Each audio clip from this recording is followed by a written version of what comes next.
대로 예수님께서는 팔복을 설교하시고 다음에 이어서 소금과 빛에 대해서 말씀을 하십니다. 그러므로 설교의 내용이 이렇게 연장선상에 있다고 해석하는 게 좋을 것 같아요. 의를 위하여 박해를 받는 자는 천국이 저희 것이라고 하신 말씀에 의하여 그 다음에 이어서 소금과 빛을 말씀하셨기 때문이에요. 먼저 팔복을 설교할 때 말씀을 드렸듯이 여기에 나타난 의라는 것, 오를 의라는 것은 예수 그리스도를 의미한다 말씀을 드렸어요. 팔복은 세상에서 생각하는 복과 정반대인 경우가 많이 있습니다. 의에 줄이고 목마른 자들은 진리를 찾고 그런 과정에서 많은 고난을 겪으면서 심령이 가난하게 된 자들입니다. 그 사람이 천국을 소망하면서 믿지 않는 사람들을 보고 애통해할 수 있는 마음이 됩니다. 그런 애통이 있는 자가 결국 마음이 온유한 자가 된 거죠. 온유한 자는 마음이 부드러워질 뿐 아니라 성령의 능력으로 하나님을 바라볼 수 있기에 모든 어려움을 참고 견딜 수 있는 자가 됩니다. 그런 사람은 항상 예수님을 기리고 말씀에 갈급한 삶을 살게 되어 있습니다. 주님이 주시는 말씀에 순종할 준비가 된 자들입니다. 하나님과의 관계에서 이런 마음가짐을 가지고 성령으로 충만한 사람들은 믿지 않는 사람들을 향해서 긍휼한 마음이 나타나게 됩니다. 하나님만 향한 마음으로 인해 마음이 청결한 자가 되는 것입니다. 그런 사람은 주님이 주시는 화평의 복음을 전하게 되고 그는 평화를 선포하게 된다는 것입니다. 세상은 자기와 우리 그리스도인이 다름으로 인해서 예수 믿는 자를 핍박하게 되는데 이것이 의를 위해 박해를 받는 자이며 예수님 때문에 욕을 먹는 자가 되는 것입니다. 그럴 때 기뻐하고 즐거워해야 합니다. 이것은 예수를 믿음으로 인해서 당하는 것이기 때문에 하늘의 복이 임하고 그들은 하나님 나라에 살 자격을 얻게 되는 겁니다. 팔복은 세상이 생각하는 복과 다르다는 것을 우리가 알 수가 있습니다. 그러니까 이런 복은 단지 세상에서 성취나 성공, 윤리적으로, 도덕적으로 그런 사는 삶으로 해석하면은 해석이 안 되는 거예요. 예수님 말씀하신 팔복은 하늘의 신령한 복을 말하는 것입니다. 하나님 나라에서 살게 되는 성도들이라면은 지녀야 하는 그런 복을 바로 팔복이라고 이야기를 하는 것입니다.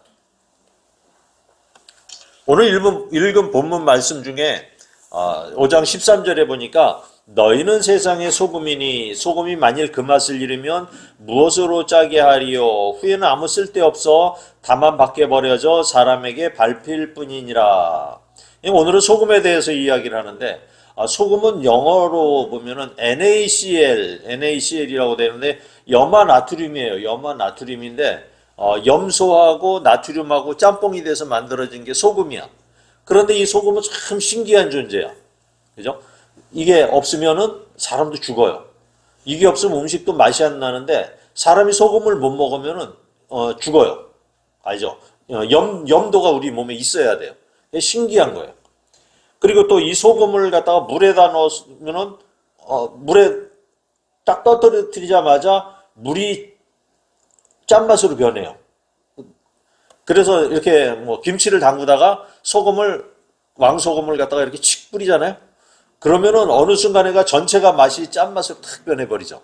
그러니까 퍼져나가는 속도도 굉장히 좋고요. 옛날부터 이 소금은 돈하고 똑같이 취급을 했던 거예요. 그러니까 소금이라는 존재는 참으로 신기한 존재예요. 오늘 얘기할 빛의 존재도 참 신기해요. 이 빛이라는 것을 우리가 분석을 하니까 가시광선, 이렇게, 알파선, 베타, 감마선, 이렇게 분석을 하지, 실제로 이 빛이 무엇인가를 갖다가 우리가 정확하게 알 수는 없어요. 근데 빛이 있으면 화내요. 그죠? 그리고 또 저 태양계 저 건너편에서 먼 데서 오는데 그 빛을 갖다가 우리가 보고, 저 멀리에 무슨 별이 있나 보다, 이렇게 추측을 하는 거지, 그 빛이 없다면 그것도 모르는 거예요. 근데 거기서 진짜 이렇게 막 오는 게 진짜 빛인지 아닌지 그것도 사실 몰라요. 우리가 알 수 있는 것은 그냥 여기의 기준으로 말해서 지구상의 기준으로 말해서 빛이 이런 속도로 오니까 저 멀리에 있는 것은 몇억 광년 전에 있는 빛이었을 것이다 하는데 그것도 사실 가설이지 맞는다 틀리는다 할 수가 없어요. 이 빛이라는 존재는 너무나 신기한 거예요. 그러니까 소금이든 빛이든 너무 신기한 거죠. 근데 오늘 성경을 보니까 주님은 우리를 향해서 뭐라고 그러느냐? 소금이 되기 위해서 너희는 무엇을 하지 말라는 거야. 소금을 되기 위해서 뭔가 하지 말아라. 너희는 이미 소금이라는 거예요. 너희는 세상의 소금이라고 이미 딱 정의를 해버리신 거예요. 너희가 가는 곳으로는 너희로 인해서 맛이 나게 된다는 거예요.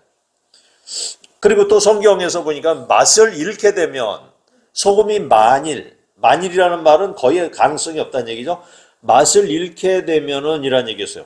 소금이 맛을 잃어버릴 수가 있을까요? 그런 일은 없어요. 소금은 녹아 스며들어서 사라지는 것이지 고체 상태에서 맛을 잃어버리지는 않아요. 그죠? 그 자체가 맛이니까. 있을 수 없는 일이라는 거예요. 그러니까 예수님께서는 너희가 주님의 제자가 되면 소금의 기능을 하지 않을 수가 없다라는 얘기를 하는 거예요. 그러니까 무조건 하게 돼 있다는 거예요. 소금 역할을. 소금이 제맛을 잃고 기능을 하지 못하면 길에 버려져 사람들에게 밟혀버리는 존재가 된다는 말은 주님의 제자가 되면 그럴 가능성이 없다는 거예요. 그럴 수가 없다는 거예요. 그러니까 반대로 생각하면은 맛을 내지 못하는 성도들은 소금이 아니에요. 그러니까 그들은 원래 소금이 아니기 때문에 길에 버려져 밟히게 되는 것이에요. 그러니까 소금이 아니라는 말은 하나님의 택한 백성이 아니라는 말이에요. 교회는 다니며 겉으로는 예수를 믿지만 구원도 못 받고요. 믿음을 가진 척하지만 거짓 믿음이라는 거예요. 그래서 성경은 이렇게 또 얘기를 하고 있어요. 어떤 말을 하고 계시는지 예수님이 하시는 말씀을 한번 볼까요? 같이 한번 읽어볼까요? 시작. 또 누구든지 나를 믿는 이 작은 자들 중 하나라도 실족하면 차라리 연자 맷돌을 그 목에 매어 바다에 던지는 것이 나으니라. 만일 내 손이 너를 범죄하게 하거든 찍어버리라. 장애인으로 영생에 들어가는 것이 두 손을 가지고 지옥 곧 꺼지지 않는 불에 들어가는 것보다 나으니라. 만일 내 발이 너를 범죄하게 하거든 찍어버리라. 다리 저는 자로 영생에 들어가는 것이 두 발을 가지고 지옥에 던져지는 것보다 나으니라. 만일 내 눈이 너를 범죄하게 하거든 빼버리라. 한 눈으로 하나님의 나라에 들어가는 것이 두 눈을 가지고 지옥에 던져지는 것보다 나으니라. 거기에서는 구더기도 죽지 않고 불도 꺼지지 아니하느니라. 사람마다 불로서 소금치듯함을 받으리라. 소금은 좋은 것이로되 만일 소금이 그 맛을 잃으면 무엇으로 이를 짜게 하리요. 너희 속에 소금을 두고 서로 화목하라 하시니라. 이게 무슨 말입니까? 그러니까 하나님을 믿는 사람들은 함부로 말하거나 행동을 해서 믿는 사람들을 신앙에서 떠나게 하거나 안 믿는 사람들을 믿게 하는 것에서 방해하는 일을 하면 안 된다는 거예요.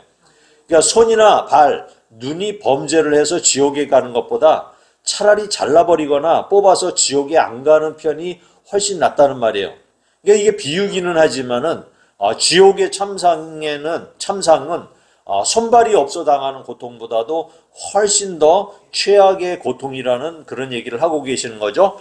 그래서 골로새서 4장 6절은 이렇게 얘기를 해요. 시작. 너희 말을 항상 은혜 가운데서 소금으로 맛을 냄과 같이 하라. 그리하면 각 사람에게 마땅히 대답할 것을 알리라. 그러니까 이웃과의 우리가 관계도 은혜로 하라는 거야. 같은 말이라도 잘할 수 있죠. 말 한마디가 사람을 살리기도 하고요. 원수가 되기도 해요. 때로는 우리가 이제 말 한마디 잘해서 죽어가는 사람을 살리기도 하죠. 자살하는 사람도 말 한마디 잘했더니 살아나기도 하고 그런 일이 생겨요. 그 다음에 소금의 기능에 대해서 또 볼까요? 레위기 구약에 보니까 이렇게 얘기를 해요. 같이 읽어봐요. 시작. 내 모든 소재물에 소금을 치라. 내 하나님 언약의 소금을 내 소재에 빼지 못할지니 내 모든 예물에 소금을 드릴지니라. 구약에서는 하나님께 드리는 제사 중에 소재라는 곡식을 이렇게 빻아가지고 하나님께 드리는 제사가 있는데 거기에 소금을 치라는 거예요. 그래서 소금이 이제 녹아들어서 맛이 나게 하고 또 부패하고 변질되는 것을 막게끔 기능을 하는 거죠. 그러니까 이 얘기는 뭐냐면 우리의 마음이 하나님 앞에서 변질되지 말라는 얘기예요. 부패하지 말라는 얘기예요. 이렇게 하나님께서는 또 하나님 언약으로 말씀하시는데 이 언약을 소금 언약이다 이렇게 얘기를 해요. 소금 언약이라는 얘기는 벌써 이미 하나님께서 하신 말씀인데 민수기 18장 19절에 이런 얘기를 해요. 같이 읽어봐요. 시작. 이스라엘 자손이 여호와께 거제로 드리는 모든 성물은 내가 영구한 몫의 음식으로 너와 내 자녀에게 주노니 이는 여호와 앞에 너와 내 후손에게 영원한 소금 언약이라. 이게 제사를 드리면서 하나님께서 영원한 소금 언약을 하시는 거예요. 그러니까 소금이 변하지 않고 부패하지 않고 맛을 내게 하는 그런 언약. 그러니까 하나님께서는 영원히 변하지 않는 그런 언약을 주시는 거예요. 그러니까 우리가 받을 양식은 영원히 썩지 않고 배고프지도 않고 목마르지도 않은 것을 주시는데 그렇게 주겠다고 한 것이 바로 소금 언약이라는 거예요. 그러니까 하나님께서 우리를 향한 이 사랑은 우리가 죽어도 영원히 변치 않을 것을 하나님께서는 약속을 하시는 거예요. 그래서 마태복음 5장 14절에 조금 전에 읽었던 것이 바로 이거죠. 같이 읽어봐요. 시작. 너희는 세상의 빛이라. 산 위에 있는 동네가 숨겨지지 못할 것이요. 산 위에 있는 동네가 왜 빛에 숨겨지지 않을까? 이 이야기도 참 우리가 다시 한번 해석해 볼 필요성이 있죠. 산 위에 있는 동네가 숨겨지지 못할 것이다. 이 얘기를 하는 데는 무슨 의미가 있을 거예요. 그죠? 예수님께서 말씀을 하시는데, 이 산이라는 것은 옛날, 예루살렘, 이스라엘 사람들은 어디에다 마을을 짓느냐 하면은 산 위에다 져요. 그러니까 산 아래 짓지 않고 거의 산 위에 전부 다 집들이 있어요. 도시는 다 산 위에 형성이 돼 있어요. 예루살렘도 산 꼭대기에 돼 있어요. 거기를 가보면은 전부 다 그렇게 돼 있어요. 왜냐? 산 위가 시원하기 때문에. 산 아래는 더워서 살 수가 없어. 그러니까 그래서 예루살렘 성을 거기다가 지어놨는데 예루살렘 성은 거룩하긴 하지만 실제 가보면은 타락하고 더러운 곳이라는 얘기예요. 그곳에서 모든 선지자들이 다 죽임을 당했다는 거예요. 그러게 지금의 또 종교 지도자들이 종교 장사꾼이 돼서 타락을 해버리고 말은 성이에요. 이런 어두운 세상에서 성도는 빛의 역할을 해야 하는 것입니다. 그래서 빛의 기능은 어둠을 물리치라는 것입니다. 그러니까 산 위에 있는 동네가 숨기지 못한다는 것은 성도로 인해서 숨겨지지 못하고 빛이 나서 보인다는 그런 얘기를 하는 거거든요. 이것을 놓고 예수님께서는 이런 비유를 또 말씀을 하셨어요. 선한 사마리아 사람 비유를 말씀하셨는데 어둠이라는 것은 어떤 것이 어둠이고 어떤 것이 빛이냐 하는 얘기를 하고 계셔요. 그러니까 여리고는 이 밑에 있고요. 땅에 있고 요단강 쪽에 있고 그 다음에 예루살렘은 저 산 꼭대기에 있어요. 해발 1000m도 넘어요. 이런 엄청나게 차이인데 이 올라가는 길에서 어떤 사람이 강도를 만나서 거반 죽게 되었어. 그래서 몸에 상처도 나고 죽게 되었는데 마침 그 자리에 제사장이 이렇게 지나가면서 본 거예요. 그런데 자기는 이제 예배가 있어서 가야 한다고 하면서 그냥 쓱 지나치고 말았어요. 레위인도 나도 할 일이 있어서 바쁘다고 하면서 그냥 쓱 지나갔어요. 제사장이나 레위인은 종교의 지도자들이에요. 하나는 제사를 드린 사람이고 하나는 목사를 이런 사람들이에요. 그런데 이 유대인들이 천대시하는 사마리아인이 있어요. 이 사마리아 사람들은 딴 데서 이주해 온 그 사람들인데 그러다 보니까 유대인들이 이 사마리아 사람들을 천하게 여겨요. 사람 취급도 안 해요. 근데 이 사마리아는 이렇게 지나다가서 보고서는 이 사람에게 이제 포도주를 붓고 기름으로 이렇게 감싸주고 이렇게 상처를 치료해주고 주막으로 데리고 가요. 그리고 주막에다 부탁을 합니다. 내가 이를 보고 와서 돈이 더 들면 주겠다 하고 2데나리온을 갖다 주고 갑니다. 2데나리온. 그러니까 이틀치 일당분을 갖다가 이 사람은 저기 주막에 주고 가서 치료를 해 주십시오. 이렇게 부탁을 하고 가요. 그리고 예수님께서는 바리새인들한테 향해서 얘기해요. 누가 하나님의 뜻대로 행하는 자냐 이렇게 물어봐요. 그 당시에 이제 거짓 지도자들과 고위층을 향해서 지적을 하시는 거예요. 하나님께서.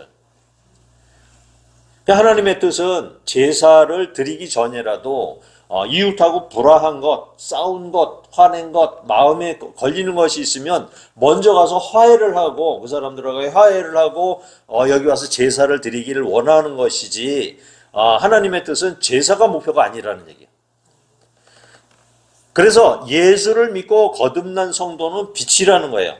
앞으로 빛이 되게끔 그렇게 살아라는 것이 아니라 너희는 빛이라는 거예요. 예수를 믿으면서 너희는 빛이다. 그냥 너희는 빛이라는 말과 앞으로 빛이 되기 위해서 애쓰라는 말은 전혀 다른 말이에요. 너희들은 이미 빛이라는 얘기예요. 그 다음에 이제 성경을 보니까는 등불을 켜서 말 아래 두지 않는다고 얘기를 하죠. 말 아래 두지 않는다. 그러니까 등을 켜서 말 아래 감추는 거죠. 말이 뭔지 아시죠? 말. 한 말, 두 말 할 때 말. 홉도 알죠? 홉. 몇 홉이 몇 말일까요? 한 대도 있죠. 홉도 있고 한 대도 있고 한 말이 있죠. 옛날에 그걸로 했잖아요. 한 홉하면 이렇게 이만큼 퍼가지고서는 한 사람 먹을 양 정도 되는 거고, 그다음에 그다음 대박이죠. 대박에다가 쌀을 이렇게 퍼가지고 하는데 한 대박에는 한 10 정도가 들어간대요. 그래야 대박을 또 10대박을 하면은 한 말이 된대요. 그 옛날에 둥근 게 있더라고. 나무로 된 거. 그걸 한 말이라고 하는데 1.8리터 정도 들어간다나요? 이게 조그만 거 1.8리터고 이거 10배니까는 1.8kg 정도, 킬로리터 정도 들어간대요. 등불을 켜가지고 이 말 아래에다가 이렇게 쓱 감춰 놓는 것이 아니고 이 불을 켜서 어디다 놔야죠? 등경 위에다, 등잔대 위에다 놔야 되는 거예요. 그러니까 불을 켜가지고 말로다가 덮어놓을 이유가 아무것도 없잖아요. 원래의 이 빛의 기능은, 등불의 기능은 비추는 데 있기 때문에 그렇게 얘기를 하시는 거예요. 그러니까 너희들은 이미 등불이야. 등불이니까 예수 믿는 자들은 세상과 구별이 되어야 하는 빛이라는 거예요. 이미 빛이라는 거예요. 그걸 갖다가 말 아래 감춰둘 이유가 아무것도 없다는 얘기를 하시는 거예요. 그러니까 성도는 세상에 나가서 빛이 되라는 얘기예요. 빛이 되어 있다는 얘기예요. 빛의 역할을 하라는 거예요. 그러니까 내가 빛이 되어야지 하면서 우리가 착한 일을 하려고 이제 노력하는 것이 아니라 우리의 삶이 이미 착한 일도 물들어 있어야 된다는 얘기는 거예요. 이미 착한 일로 물들어 있어라. 그래서 이 착한 일이 무엇이냐? 그 원어를 갖다 찾아보는 거예요. 그 착한 일은 선하다는 것을 얘기하죠. 착할 선이니까 선을 얘기를 하죠. 선은 히브리어로 토부 이렇게 해요. 토부. 토부는 좋다. 그런 건데 이 좋은 게 뭐냐? 말씀이에요. 좋다라는 건 말씀이고 이 말씀은 바로 예수 그리스도를 말하는 거예요. 그러니까 태초에 말씀이 계시니라 하고 요한이 기록을 했는데 이 말씀이 토부고 그 빛이 바로 예수 그리스도를 이야기하는 거예요. 성경에서는. 그러니까 선의 기준, 옳다 안 옳다 이런 기준을 정하는 것은 이 세상 사람들이 정하는 도덕이나 윤리가 아니라는 얘기예요. 이 선은 뭐냐? 예수님 자신을 선이라고 얘기해요. 예수님을 선이라고 하는 거예요. 예수님이 바로 선이에요. 그분을 믿는 믿음으로 빛이 우리 속에 거하여서 예수님을 증거하는 삶이 되는 것이 바로 선이라는 얘기입니다. 그냥 우리가 가는 곳마다 복음이 증거되고 전도를 하여서 예수님의 증인이 되는 삶이 바로 빛의 삶이라는 것입니다. 그런데 빛의 삶이 되고 나니까 환난을 당하고 욕을 먹고 박해를 받게 된다는 거예요. 그래서 예수님은 이런 얘기를 하고 계세요. 33절 시작. 이것을 너희에게 이르는 것은 너희로 내 안에서 평안을 누리게 하려 함이라. 세상에서는 너희가 환난을 당하나 담대하라. 내가 세상을 이기었노라. 빛이 되면은 환난을 당하게 되어 있다. 이 얘기를 해요. 그러니까 반대로 환난이 없는 신앙생활은 빛의 삶이 아니고 어둠과 융화가 되어 있는 삶이다. 신앙생활을 하면서도 전혀 거리끼는 게 없어. 술집에 가서 술도 잘 먹고 노름판에도 가서 노름도 잘하고 그냥 놀러 갈 때 다 놀러 가고 이렇게 사는 삶은 빛의 삶이 아니라는 얘기를 갖다가 할 수 있는 거죠. 그래도 9장 23절에 이런 말씀을 하셔요. 시작. 또 무리에게 이르시되 아무든지 나를 따라오려거든 자기를 부인하고 날마다 제 십자가를 지고 나를 따를 것이니라. 그러니까 자기 십자가, 우리는 모두 십자가를 갖고 있어요. 어떤 때는 자식의 십자가들을 안고 있기도 하고요. 그 다음에 빚이라는 십자가, 병이라는 십자가, 그 다음에 여러 가지 십자가를 지고 우리가 세상을 살아가요. 그런데 예수님의 십자가는 뭐였죠? 희생과 고난과 남들을 위한 삶이죠. 이타적인 삶이죠. 남을 위한 삶. 그런 남을 위한 삶을 사는 것이 예수님의 삶이었는데 내 십자가를 지고 예수님을 따라가는 것, 예수님의 길을 따라가는 것, 이것이 소금의 길이고 빛의 길이 되는 거예요. 그리스도인은 하나님 앞에서 이렇게 되다 보니까 내 십자가를 지고 내 하소연을 하거나 나를 자랑할 일이 없는 거예요. 그래서 하나님 앞에서는 그리스도 앞에서는 내 주장을 할 수가 없어요. 무조건 하나님의 길을, 예수님의 길을 따라가기 때문이에요. 그래서 우리가 십자가를 지고 예수님을 따라가면서는 내 뜻은 다 접어두는 거예요. 내 뜻은 접어두는 거예요. 그래서 하나님의 뜻을 구하고 실행하는 자, 이것이 바로 빛과 소금이라는 얘기예요. 이런 사람은 이렇게 살게 되죠.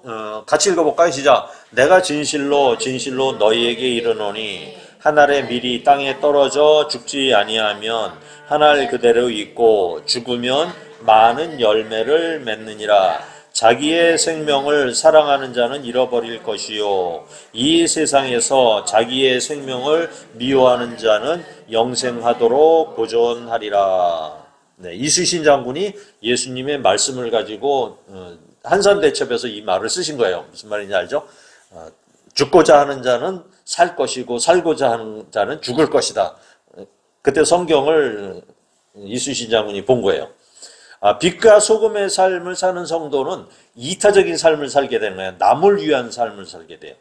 자기만을 사랑하는 자가 아니라 이웃을 사랑하는 자가 되는 것입니다. 이것이 저기에 나오는 자기의 생명을 미워하는 그런 삶으로 살아간다는 거예요. 그런 삶은 내가 중심이 아니고 그리스도가 중심이 된 삶을 살게 된다는 얘기입니다. 그래서 우리는 이렇게 살아야 돼요. 같이 읽어볼까요? 시작. 이같이 너희 빛이 사람 앞에 비치게 하여 그들로 너희 착한 행실을 보고 하늘에 계신 너희 아버지께 영광을 돌리게 하라. 그러니까 소금과 빛의 역할은 우리가 뭔가 열심히 노력한다고 되는 것은 아니에요.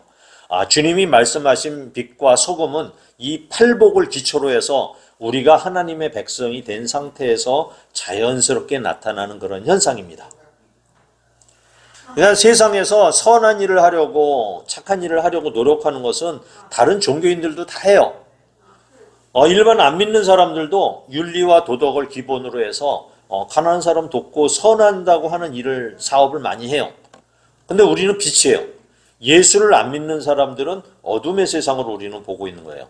그래서 그 세상에 내가 거기에 같이 있다는 그 자체로 그들과 같이 함께 있다는 자체로 빛이 나고 예수를 증거하는 삶이 되어야 한다는 것입니다. 우리가 김장을 절일 때 소금을 쫙 뿌리면은 소금이 녹아 배추의 맛이 짠맛이 되게 하죠. 우리가 소금인 것은 우리가 그냥 녹아서 그들과 함께 하기 때문이에요. 그러니까 우리 인생은 소금에 절인 인생이에요. 우리 자체가 소금이기 때문에 그 안에 들어가서 흡수를 해줘야 되는 것이고 그것이 맛을 짜게 해야 되는 것이죠. 이것은 이제 예수 그리스도를 믿음으로 나타나는 현상이며 우리가 예수를 믿는다는 증거입니다.